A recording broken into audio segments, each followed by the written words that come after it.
안녕하세요. 두유도 안드로이드 앱 프로그래밍 둘째 마당의 두 번째 장 레이아웃 익히기 쪽 진행하도록 하겠습니다. 우리가 이전 장에서 프로젝트를 처음 만들었을 때 자동으로 만들어지는 제약 레이아웃이라고 하는 거에 대해서 같이 한번 살펴봤어요. 우리가 안드로이드는 윈도우 기반이기 때문에 이 프로젝트를 만들게 되면 자동으로 첫 번째 화면을 만들어 준다고 했죠. 그래서 그 첫 번째 화면에 자동으로 들어가는 레이아웃, 다시 말하면 화면이라고 하는 거는 그 안에 뷰들을 배치하게 되는데, 우리가 버튼이든 글자를 표현하는 텍스트 뷰든 이미지를 보여주는 이미지 뷰든 이런 것들을 이제 나중에 계속 다루게 될 텐데, 이런 것들을 전부 다 뷰라고 한다. 근데 그런 것들을 화면에 어느 곳에 어떻게 놓을지를 결정하는 게 레이아웃이라고 하는 거예요. 그래서 그 처음에 자동으로 만들어지는 그 레이아웃의 유형이 제약 레이아웃이다. 그러면 이 제약 레이아웃이라고 하는 거 외에 다른 레이아웃도 있냐? 그렇습니다. 그죠? 우리가 레이아웃이라고 하는 거는 이제 안드로이드에서 기본적으로 제공하는 것들이 있는데, 뭐 필요하면 여러분이 새로 만들 수도 있어요. 근데 그거는 일반적으로는 그렇게 잘 안 하죠. 왜냐하면 기본적으로 제공하는 것들만 가지고도 웬만한 화면을 다 만들 수가 있거든요. 그래서 이 기본적으로 제공하는 것들 중에 대표적인 거라고 보시면 됩니다. 그래서 그런 게 제약 레이아웃 외에 어떤 것들이 있는지를 한번 보면 좋겠다. 그리고 실제 우리가 화면을 한번 조정해 가면서 사용을 해보겠다라고 하는 게 이번 장에서 진행되는 내용이 됩니다. 제약 레이아웃이라고 하는 건 어떻게 만들었었어요? 이전 장에서 제약 조건 기반 모델 이렇게 되어 있죠. 제약 조건이라고 하는 게 이제 컨스트레인트인데, 이 단어는 우리가 일반적으로 사용하는 단어는 아니에요. 그죠? 그럼 제약 조건이라고 하는 거를 외우려고 하지 마시고요. 실제 어떤 거다라고 하는 걸 이해하려고 하시면 됩니다. 그래서 우리가 실제 해본 바에 의하면 우리가 연결선이라고 하는 게 제약 조건이다라고 볼 수 있는 거예요. 다시 말하면 버튼을 우리가 화면에 갖다 놓게 되면 상하 좌우에 연결점이라고 하는 게 자동으로 붙게 되는데, 이 연결점은 이 버튼을 포함하고 있는 부모 레이아웃의 상하좌우 벽과 연결할 수 있는 거죠. 그죠?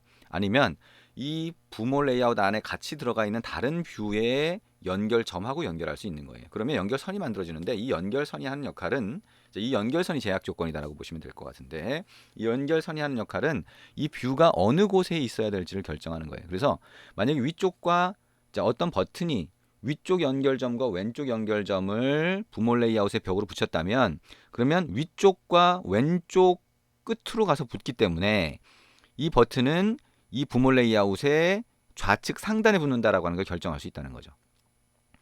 그리고 만약에 왼쪽과 오른쪽 연결선을 만들게 되면, 그러면 그 부모 레이아웃의 가운데로 위치할 수 있게 한다. 이게 가장 기본적인 제약 조건, 즉 연결선이 하는 역할이라는 거예요. 근데 왼쪽 좌측 상단에 이렇게 버튼을 갖다 놓은 다음에 그거를 좀 끌게 되면, 그러면 그 좌측 상단에서 얼마나 떨어져 있는지를 설정할 수가 있어요. 그러면 버튼이 부모 레이아웃에 어디에 있기를 원하든 다 설정할 수가 있는 거죠. 그게 제약 레이아웃이라고 하는 게 동작하는 방법이에요. 그걸 한번 정리해서 얘기를 해봤고요. 그거 외에 리니어 레이아웃, 렐러티브 레이아웃이라고 하는 거를 우리말로 하면 이제 상대 레이아웃이라고 할 수가 있겠는데요. 그다음에 프레임 레이아웃, 테이블 레이아웃 이런 것들이 대표적으로 사용된다. 그 중에 가장 많이 쓰는 것 중에 하나가 리니어 레이아웃이라고 하는 거예요. 그래서 리니어 레이아웃은 박스 모델 이렇게 부를 수 있는데, 보통 우리가 상자를 쌓을 때를 생각하시면 돼요. 상자를 계속 놓고 쌓게 되면 위쪽으로 계속 올라가죠. 한쪽 방향으로 계속 뷰가 추가되는 걸 얘기하게 됩니다.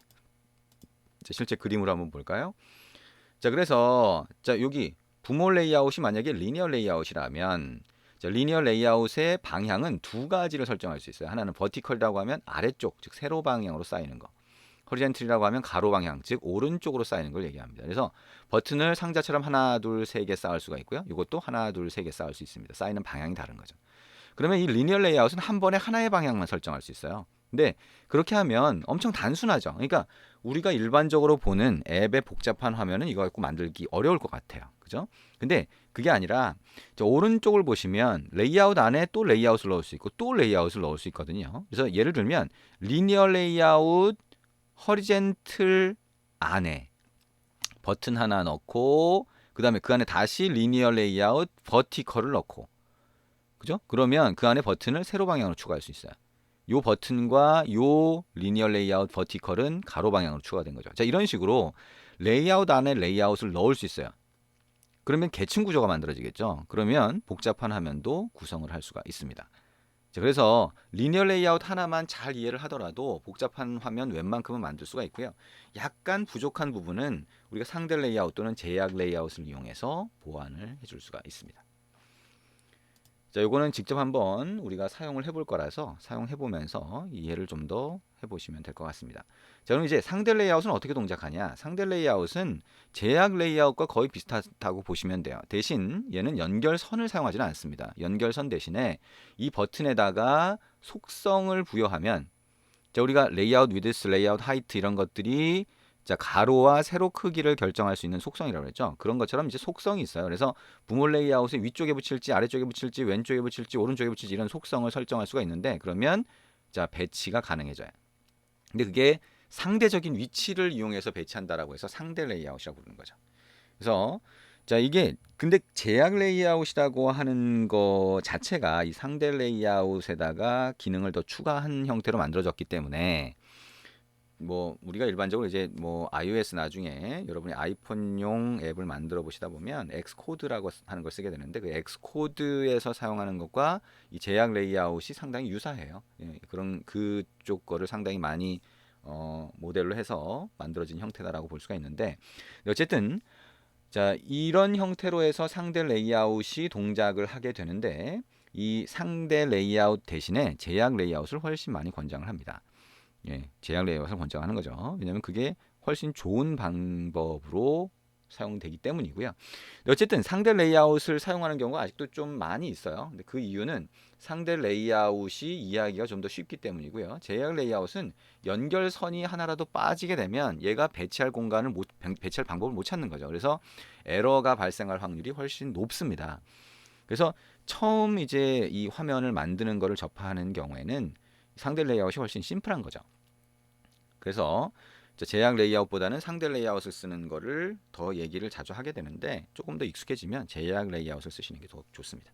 어쨌든 이 상대 레이아웃 안에 들어가는 버튼이 부모 컨테이너의 부모 레이아웃에 어디에 위치할지, 또는 같은 레이아웃 안에 들어가 있는 다른 뷰에, 즉 다른 버튼의 왼쪽, 아래쪽 뭐 이런 데 배치할 수 있는지, 뭐 이런 것들을 자, 결정해 주는 게 상대 레이아웃이다라고 생각을 하시면 됩니다. 자, 프레임 레이아웃이라고 하는 거는 한 번에 하나의 뷰만 보여주는 게 프레임 레이아웃이에요. 엄청 단순하죠. 제일 단순한 형태의 레이아웃이라고 할 수가 있는데, 이게 실제로는 많이 사용이 됩니다. 어떻게 사용되냐면, 자, 이 한 번에 하나만 보여줄 수 있는데, 그 다음에 이 레이아웃 안에 뷰를 하나 더 추가한다라고 하는 게 안 되는 건 아니에요. 그래서 뷰를 더 추가하게 되면 걔는 중첩되게 돼요. 그러니까 우리가 앞쪽으로 쌓이는 거죠. Z 방향이라고 할 수가 있는데, 그러니까 밑으로 계속 쌓인다라고 보시면 될 것 같아요. 그게 이제 중첩해서 쌓는 건데, 자, 중첩해서 쌓이면 맨 위에 있는 것만 보이겠죠. 그 상태에서 자, 비저빌리티라고 하는 속성이 있는데, 이게 가시성 속성이에요. 보이거나 보이지 않거나. 그래서 그걸 조정하게 되면 쌓인 것들 중에 어떤 걸 보여줄지, 어떤 걸 보이게 할지를 결정할 수 있습니다. 자, 이게 꼭 안드로이드가 아니라 다른 언어에서도 일반적으로 쓰는 방법이에요. 그래서 일반적으로 미리 다른 화면들을 만들어 놨다가 상황이 되면 그걸 보여주는 거죠. 가장 일반적인 메커니즘인데, 자, 이 프레임 레이아웃이 이런 형태로 많이 사용이 되다 보니까 자, 의외로 자주 사용되는 걸 볼 수가 있습니다. 이것도 직접 한번 해볼 겁니다. 자, 테이블 레이아웃이라고 하는 거는 상대적으로 자주 사용되지는 않아요. 이 테이블은 우리가 엑셀 시트 같은 거 생각을 하시면 되는데, 자, 가로 세로 격자 형태로 쌓는 거죠.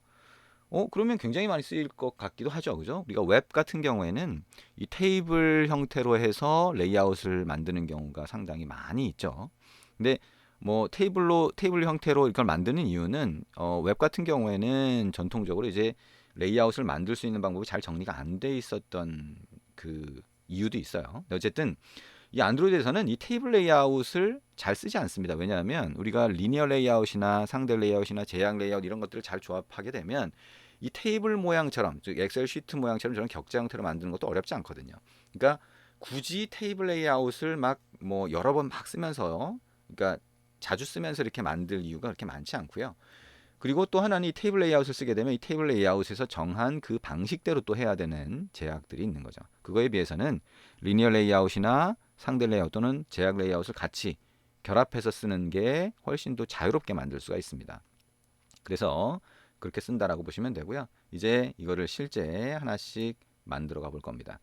자, 그 전에 우리가 뷰라고 하는 게 갖는 영역을 한번 구분해 볼 필요가 있는데, 자, 버튼이라고 하면 버튼에 테두리선이 있겠죠. 이걸 보더, 그 다음에 자, 글자 같으면 글자 내용물인데 그것과의 거리가 패딩, 그 다음에 이 뷰와 다른 뷰와의 거리가 마진이라고 할 수 있어요. 이거는 뷰가 영역이 어떻게 구분되는지에 대해서 그려놓은 거니까 잘 이해를 하시면 될 것 같습니다. 이거에 대해서는 우리가 직접 또 사용을 해보겠죠.